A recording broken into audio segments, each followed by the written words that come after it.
Caro telespectador, o nosso convidado hoje é o Dr. José Câmara, já esteve aqui outras vezes, mas veio falar conosco sobre os avanços da cirurgia bariátrica. Boa noite, tudo bom? Boa noite, doutor Leão. Um prazer muito grande estar aqui novamente. Espero poder esclarecer as dúvidas suas e dos telespectadores. Pois não. Ô, José, é verdade que o cirurgião vai desaparecer, porque depois da robótica o robô vai operar e depois dos medicamentos inovadores na área dos regimes, o pessoal está emagrecendo sem precisar da cirurgia. Vai desaparecer o cirurgião ou esses novos avanços fizeram evoluir mais ainda a cirurgia bariátrica? Olha, muita gente pergunta e tem essa dúvida se quando a gente faz uma cirurgia robótica, quem está operando é o cirurgião, o ser humano ou é o robô. Na realidade, sempre é o cirurgião quem está operando, pelo menos no momento atual, só que com o auxílio do robô. O que acontece? É como se o robô ficasse entre o cirurgião e o paciente. Só que o cirurgião é quem executa todo o movimento. Então, o movimento ele se torna muito mais preciso, porque a máquina, o robô, ele permite que o movimento seja mais preciso. Para o cirurgião, você vai ter uma visualização muito melhor, ampliada e em 3 dimensões, em 3D. Além disso, o cirurgião ele opera com muito mais conforto. Então, tudo isso aumenta a qualidade do serviço prestado, vamos chamar assim, da cirurgia. E para o paciente, qual é o benefício? O paciente, ele vai ser... Todo o movimento é feito pelo cirurgião através de pequenas pinças, pequenos movimentos apenas com as pontas dos dedos. E esse movimento que o cirurgião faz com a ponta do dedo, esse movimento ele é transmitido através da plataforma do robô e a pinça do robô é quem está dentro do paciente. Com uma precisão exata. Com muito mais precisão. Então, o que é que acontece? Qual o benefício que a gente vê? É que o paciente tem um menor risco de sangramento, o cirurgião vai ter muito mais precisão na hora de executar os movimentos, então você vai ter menor risco de sangramento, como eu falei, menor risco de infecção. O movimento na parede abdominal, como é o robô quem faz, ele é muito mais preciso. Então, no pós-operatório, o paciente sente muito menos desconforto do que na laparoscopia habitual. É mais delicado o movimento do que... Isso. Outra coisa, a instalação, José, desse aparelho demora muito tempo para poder executar a cirurgia? Demora, porque tem que montar ele todo, deixar lá na posição sim, certa. Alguns hospitais já dispõem do robô, né? Existem as plataformas que são disponíveis em alguns hospitais. Não é, de fato, hoje barato, mas alguns hospitais de ponta, eles têm esse robô. E uma vez que o robô já está no hospital, no momento que a gente chama essa parte, doutor Leão, de docking. Esse docking é esse momento em que o robô ele é acoplado nas pinças que vão entrar lá no paciente, né? Dentro do abdômen do paciente, para que a cirurgia aconteça. Esse movimento, à medida que a equipe vai se tornando cada vez mais experiente, hoje você pode ter dock em menos de 5 minutos, 3, 4, 5 minutos. Então, assim, é rápido. A montagem de tudo. A montagem é bem rápida, sim. E a execução também, né? Sim, sim. Naturalmente que, à medida que vai se tendo mais experiência com o robô, não só o cirurgião, mas toda a equipe que está envolvida acaba sendo mais rápido. Lembrando, o cirurgião ele executa o movimento, mas fica um outro cirurgião ao lado do paciente, todo paramentado normalmente, assim como o instrumentador ou instrumentadora. E o tempo inteiro o cirurgião tem mais de uma pessoa, ou seja, existe uma equipe, muitas vezes até 2 cirurgiões, que ficam ao lado do paciente. Então, na realidade, o que acontece é isso. Existe essa plataforma que está entre o cirurgião e o paciente, mas a equipe cirúrgica está toda preparada e montada dentro da sala de cirurgia. Se for preciso haver uma intervenção, eles entram em ação. Isso, a equipe está toda pronta. Perfeito, perfeito. O uso da cirurgia metabólica para o diabético, quais são as vantagens que você vai ter em cima disso? Olha, desde 2017, o Conselho Federal de Medicina, através de uma resolução, já aprovou a cirurgia metabólica para o diabético. O que é que significa isso? Na verdade, a cirurgia metabólica é a cirurgia que a gente conhece como cirurgia bariátrica. Só que, como é uma população que são pacientes obesos num grau mais leve, a obesidade grau 1, aí, nesta população, a gente vai chamar a cirurgia de cirurgia metabólica, mas é o mesmo procedimento. Lembrando, obesidade grau 1, a gente está falando baseado naquele IMC, que é o Índice de Massa Corporal, onde a gente vai avaliar basicamente peso dividindo pela altura ao quadrado. Se eu faço essa conta e o valor dá entre 30 e 35, a gente chama de grau 1. No paciente que é diabético há pelo menos 2 anos, que tentou tratamento, não tem um bom resultado ou até já tem possíveis complicações, se isso for validado por pelo menos 1 ou 2 endocrinologistas, se o paciente tiver pelo menos 30 anos de idade, até 70, então, se tiver dentro desses critérios, a cirurgia sim é recomendada pelo CFM, como eu falei, desde 2017, e os benefícios são enormes. O paciente, muitas vezes, porque não é só a perda de peso. A perda de peso, ela, claro que ela é fundamental para que o resultado melhor aconteça, mas existem outras alterações, que são alterações hormonais que a cirurgia proporciona, que faz com que o paciente que é diabético ele consiga melhorar a sua glicose antes mesmo de perder peso. Então, na verdade, o nome cirurgia bariátrica, esse nome baros, vem do grego, que significa peso. Então, o nome bariátrica sempre se associou naturalmente à perda de peso. O nome metabólica surgiu porque viu-se que, como eu falei, muito paciente, antes de perder aquele peso esperado, ele já começa a melhorar. Eu vou dar um exemplo. Pacientes que têm um tempo menor de diabetes, eu tive um paciente semana passada, que foi um caso bem interessante, que eu até postei. É um paciente que usava algumas medicações para diabetes, ele operou na sexta-feira, na segunda eu recebo uma mensagem dele dizendo que estava sem usar a medicação e tinha baixado de 100 a glicemia. Ou seja, não deu tempo dele perder o peso. Mas, assim, são alguns benefícios que são muito interessantes da cirurgia metabólica e bariátrica. Tanto que, Toleão, existe a Sociedade Brasileira de Cirurgia Bariátrica, agora não se chama só assim, se chama Sociedade Brasileira de Cirurgia Bariátrica e Metabólica, porque os efeitos são exatamente esses. Mas eu queria só reforçar uma coisa. Naturalmente que a resposta é individual. Cada paciente vai ter uma resposta. Depende do tempo de doença, depende da quantidade de medicações. A gente também não pode prometer resultado para ninguém.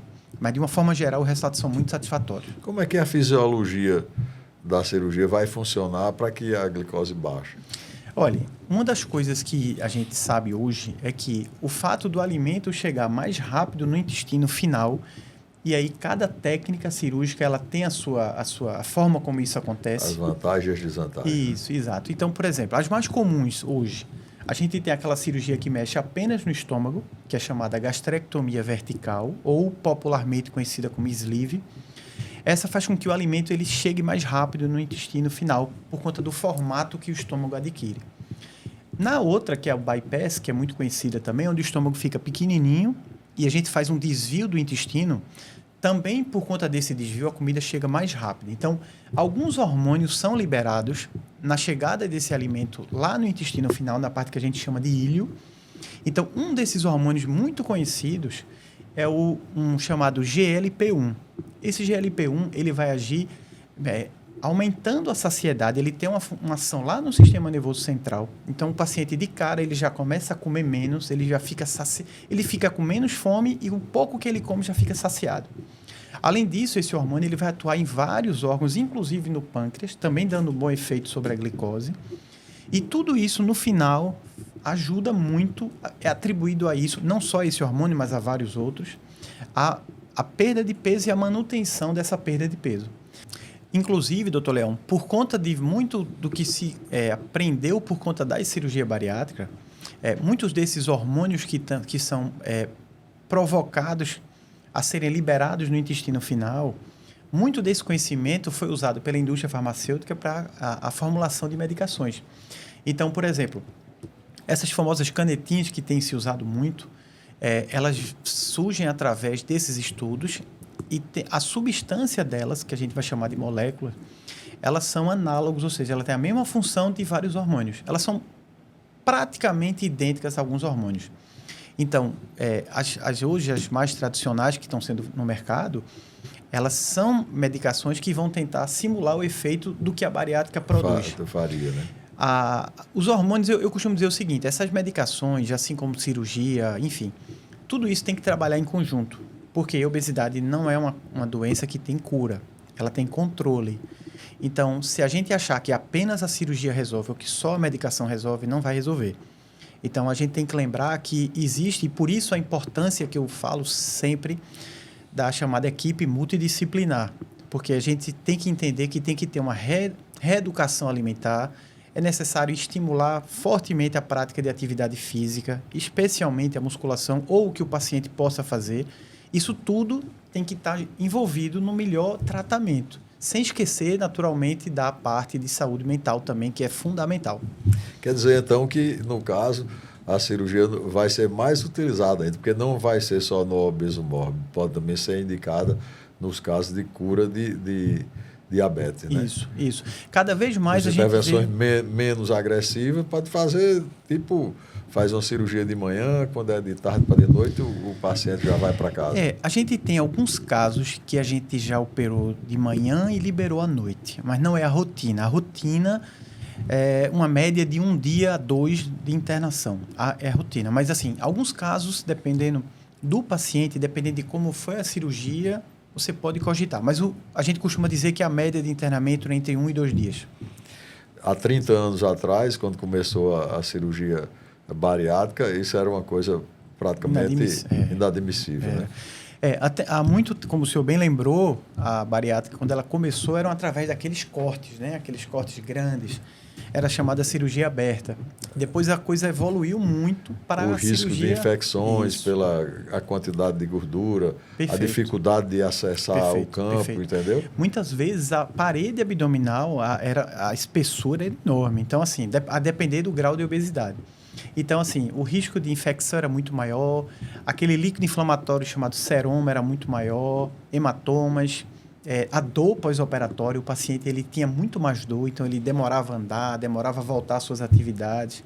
Além disso, como é uma cirurgia que você tinha que abrir de cima até embaixo, o paciente tinha dificuldade até do ponto de vista respiratório, então isso podia levar a problema pulmonar. Como ele andava menos, ele também tinha um risco maior de trombose. Etc. Isso. E aí a coisa evoluiu muito. E, na verdade, vamos dizer que foi uma revolução a cirurgia chamada laparoscópica, aquela dos furinhos, né? Então, assim, a laparoscopia foi uma super revolução. E a robótica, vamos dizer que ela foi uma evolução da laparoscopia. Ela é uma revolução. Quem quiser saber mais a respeito disso, onde é que vai encontrar? Eu atendo no Hospital Santa Joana, Recife, no Centro de Obesidade e Diabetes. E o meu Instagram é o @Dr. José Câmara. Lá a gente consegue, caso seja necessário, é só marcar uma consulta, a gente vai ter o maior prazer em atender. Temos cirurgiões bariátricos e toda uma equipe multidisciplinar para dar o apoio. Muito obrigado, José. Muito obrigado, mais uma vez aqui. Que é isso, é um prazer enorme. Sempre que for preciso, eu estarei por aqui. E pedimos a você que não saia daqui, que logo depois voltaremos com outro bloco do programa Medicina Estética.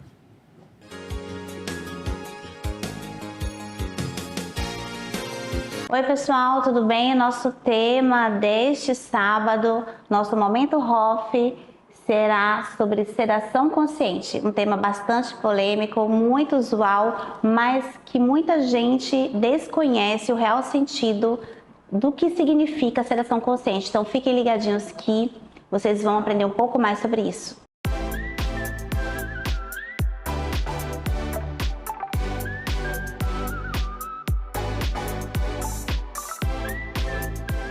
Gente, tudo bom? Sou a doutora Karina Corrêa, estou aqui em mais um Momento Hoff com vocês. Hoje vamos discutir um pouco sobre sedação consciente. Gente, o que significa sedação consciente? Também conhecido muito como gás hilariante, né? Onde as pessoas têm aquelas crises de risos durante procedimentos. Na realidade, a sedação consciente é a associação do oxigênio com óxido nitroso, realizado por profissional habilitado no seu conselho. Ou seja, existe um estudo prévio, uma habilitação prévia. Não é qualquer profissional que pode fazer uso deste equipamento. É um equipamento onde a gente vai produzir uma analgesia no paciente, mesmo ele em plena consciência. Terminou o procedimento, a gente remove o equipamento e ele retoma completamente sua consciência, coisa que ele não perdeu. Então, assim, aquela coisa, eu fiz sedação consciente, posso dirigir? Pode, normalmente. Gente, parece que não foi feito nada. Afinal de contas, a gente só utiliza o oxigênio e o nitroso. A associação desses dois gases, eles fazem com que você tenha uma sensibilidade momentânea, muito pouca com relação aos procedimentos usuais de consultório. Então, para você que tem medo da anestesia odontológica, para você que tem medo de agulha, para você que tem crianças autistas ou pacientes que são autistas, pacientes que exige um certo controle ali na hora do procedimento, como crianças de uma forma geral, pacientes que têm muita ansiedade, crises de pânico, pacientes mais depressivos. Então, assim, a gente sugere o acompanhamento com um profissional habilitado na sedação consciente, onde não é injetado nenhum tipo de química nesse paciente. Então, é um procedimento tranquilo, que não tem contraindicação. É um paciente que é um procedimento que você pode estar fazendo com qualquer paciente que necessite desse monitoramento, mas o que é mais importante é que o profissional seja habilitado pelo conselho que regulamenta essa questão de sedação. Então, hoje, a gente precisa de um curso para que a gente se torne um profissional habilitado. E nós aqui da Aesthetic Face Academy, nós fornecemos esse curso. Inclusive agora, nos próximos dias 18 e 19 de maio, nós teremos um curso de habilitação em sedação consciente, onde a gente vai promover a capacitação de profissionais que desejam atuar com este equipamento em seus consultórios. Hoje, quem ganha não somente o paciente, mas você que é profissional, você consegue ter mais conforto para atuar de forma direta em pacientes que, se fosse de uma forma convencional, você não conseguiria. A gente sabe do crescente aumento de pacientes autistas, e a sedação veio aí como uma salvação para as mamães aí que sofrem quando tem que levar os nossos pequenos ao cirurgião dentista. Eu acho que o profissional que trabalha com sedação consciente, ele consegue trazer segurança, conforto, não só para o paciente, mas para o coração daqueles que acompanham. Então, façam o curso, se habilitem, e vocês, sempre que quiserem, entre em contato conosco. Vou deixar meu WhatsApp aqui para que vocês tenham esse conforto na hora do seu atendimento. É muito importante, não somente para pacientes especiais, mas para paciente especial como um todo, paciente que precisa de uma atenção maior, pacientes que têm alguma fobia, alguma aversão,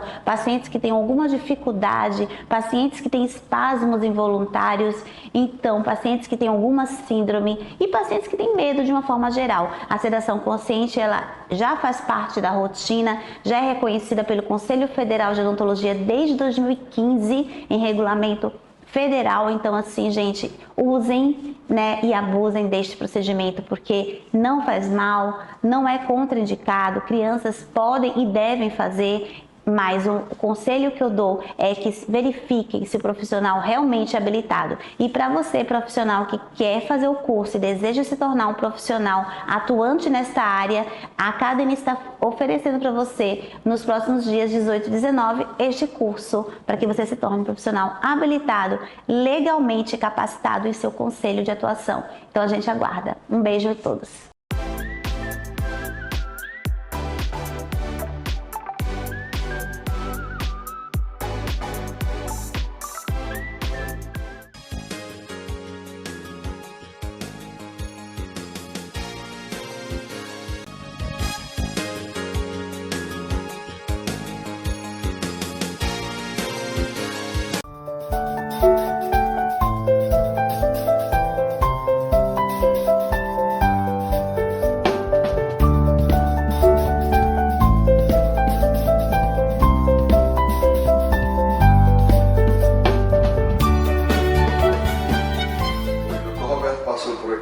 Sim, já passou sim. Viu seus exames, tudo certinho, tudo direitinho?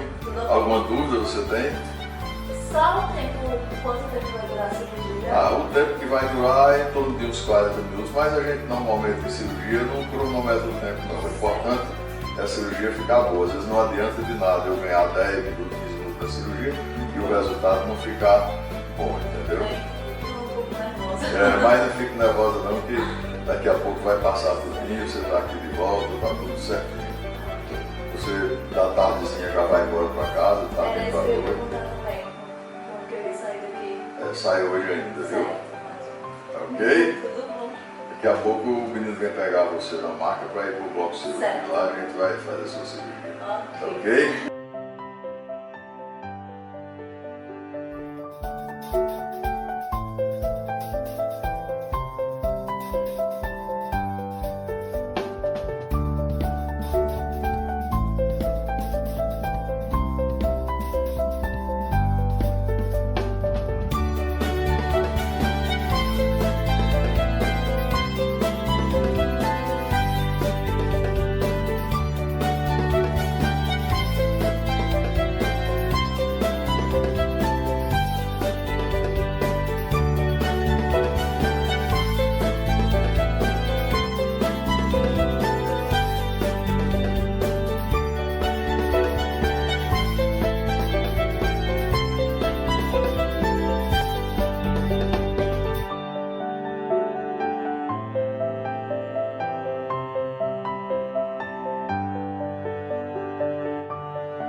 Tudo bem, Lani? Tudo bem. Agora que a gente já viu o passo a passo da cirurgia de Lani, vamos conversar com ela a respeito de como é que foi todo esse processo, desde o pré-operatório ao transoperatório e agora como é que você encarou isso aí tudinho. Tudo bem. Realmente, eu não estava esperando no momento. Foi uma surpresa quando você veio falar comigo e a gente combinou tudo. Então, assim, era um sonho. Era um sonho que eu tinha, porque realmente, depois da minha amamentação, eu fiquei sem peito nenhum e assim, era um sonho realmente.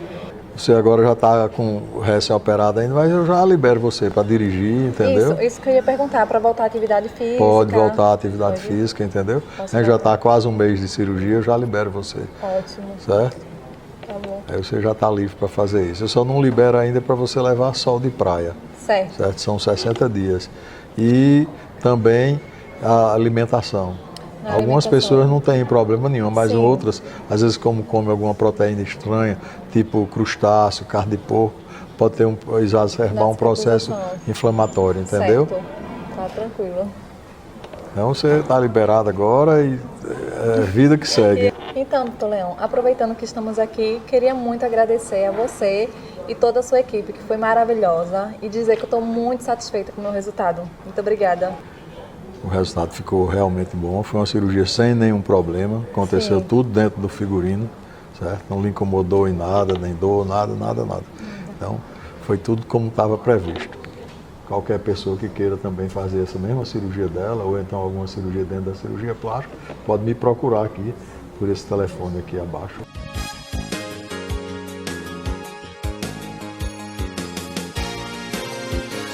Oi, eu sou a doutora Juliana Fontan e nessa série de vídeos eu vou contar para você como cuidar da sua pele. Hoje vamos falar tudo que você precisa saber sobre toxina botulínica, então fica comigo até o final.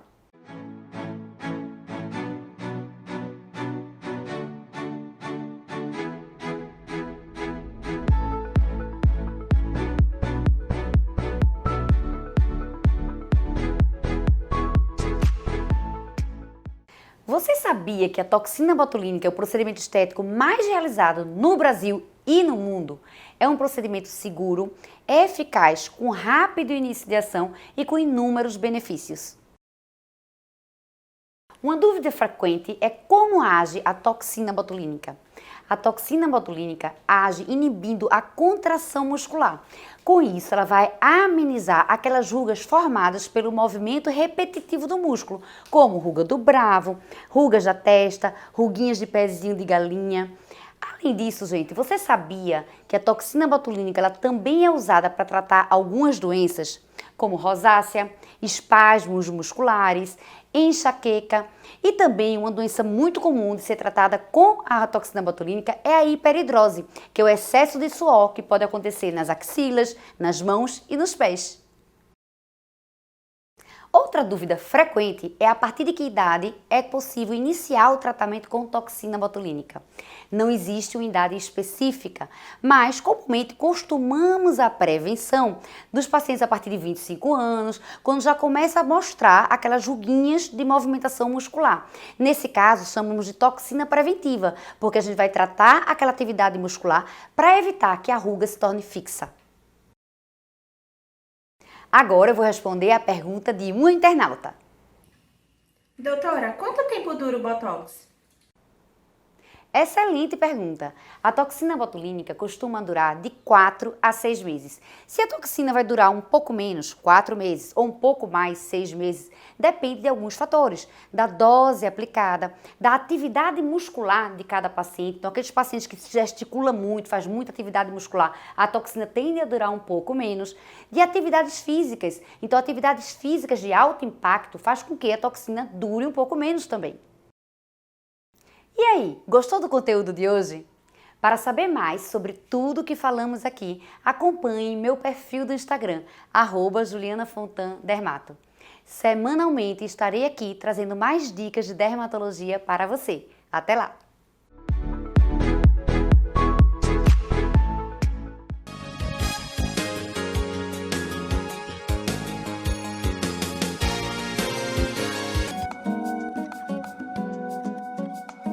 Tudo em ordem, Lucinei? Mas diga o que é que você deseja. Gostaria de fazer meu abdômen, que eu já fiz uma vez e não gostei. Você fez o quê? Uma plástica de abdômen mesmo? Não, eu fiz lipo quando eu tinha 24 anos e quando eu estava com 28 eu fiz o reparo, mas não ficou bom. Aí eu queria que o senhor desse um jeito, ajeitasse uma olhada. Pode fazer. Exato. Me diga uma coisa, e você já teve filhos? Tenho um menino. Já encerrou? Não vai Já ter mais encerrou, filho? não. Já é ligação ligada? Não. Porque essa é uma cirurgia, se for para fazer mesmo uma plástica de abdômen, uma cirurgia onde não é ideal que se tenha gestações depois, entendeu? Não quero não. Então vamos dar uma olhada, ver o que é que a gente pode fazer, ok? Ok. Lucineide, ó, veja só, você fez essa lipo, ficou com as depressões aqui também, mas na área superior do abdômen quase não tem depressão nenhuma. E eu acho que o que vai resolver a sua situação aqui é uma plástica de abdômen. A gente vai ter que fazer uma incisão grande aqui, de um lado ao outro, e essa parte todinha vai sair. Então esse lugar aqui, onde é a marquinha do piso do bico, ele vai vir aqui para baixo, aqui sai tudo. Ele escola e traz, aí ele vai ter que fazer uma lipozinha aqui, de complementação. Na parte do dorso, você já fez também. Eu tenho uns bolinhos aqui que a gente vai organizar para tirar. Lucineide, como a gente já viu ali, a indicação é uma plástica de abdômen, eu já expliquei a você mais ou menos. Você tem alguma dúvida ainda? Não, só se a cicatriz já ficar fininha, alguma coisa assim. Aí vai depender de você. Eu garanto que até um mês, que é meu trabalho, vai ficar como se fosse uma linhazinha bem fina. Agora daí para frente é sua cicatrização. Pelo que a gente tem assim de prognóstico de você, a cicatriz da cesárea é excelente. Muito embora já tem bem bastante tempo, mas a gente não chega nem a ver. Tem 6 anos. Provavelmente a do abdômen também, quando tiver algum tempo, na faixa de 1 ano e meio, 2 anos, ela vai ficar bem fininha. Digo que você vai usar biquíni, porque a cicatriz vai ficar embaixo do biquíni. Viu? Ok? Vou pedir seus exames, a gente precisa fazer uma avaliação sua para ver se a sua saúde está boa, tanto a parte de sangue como a parte do coração. Então, tudo certinho, a gente já vai programar o dia da sua cirurgia. Ok? Esses aqui são os exames que eu quero. Você faz e quando eles estiverem prontos, aí você volta aqui, ok? Ok.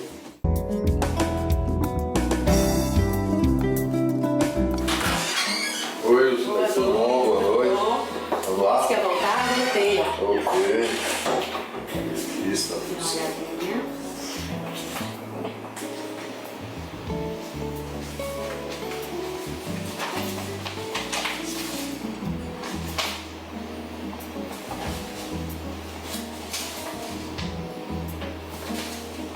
Já vou aparecer cardiológico. A escala de Goulding, no grau 1, é o Doc tem, tá tudo normal. Só a gente marcar. Alguma dúvida mais? Não, uma dúvida que eu quero marcar agora, o mais próximo que puder. Quando você vai passar lá fora e com uma menina lá fora você marca, ok? E até lá. Ok, obrigada.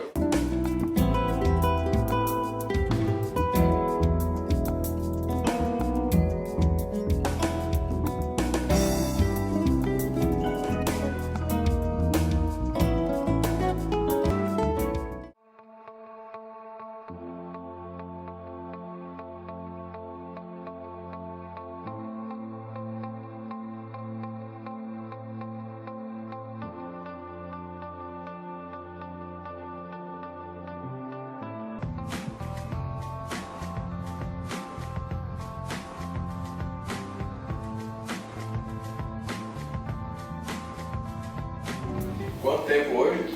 46 dias. Como é que você tá? Tô bem, tô ótimo. Tudo tranquilo? Tudo ótimo. Vamos dar uma olhada como é que estão as coisas?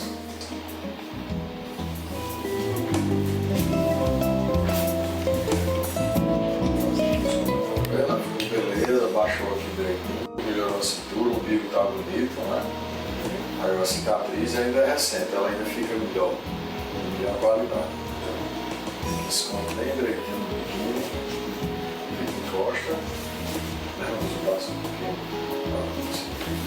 Esse aqui era onde você tinha um pince, tá vendo? Era. Isso era aqui em cima do umbigo e ele veio pra cá. Tá bem dentro. Então gostou do resultado? Amei, adorei. Ficou ótimo, maravilhoso. Graças a Deus. Vamos esperar agora só que a cicatriz, com o tempo, ela vai clareando cada vez mais. Você, pelo que eu vi até agora, sua cicatrização vai excelente. Nessa parte assim, mais escura, não tem a cicatriz do umbigo ou da cirurgia mesmo embaixo. A tendência dela cada vez é clareando mais. Já vou liberar você do modelador agora com 2 meses e já pode inclusive fazer umas caminhadas, fazer bicicleta, para não ficar parado todo tempo. Agora abdominal mesmo só no 3º mês ele eu libero você para fazer. E essas coisas, academia não pode, né? Só. É só a sua esteira e bicicleta, entendeu? Mas tá indo excelente, graças a Deus. Bem, né? Foi ótimo. Tá. Obrigada, doutor. Eu que agradeço.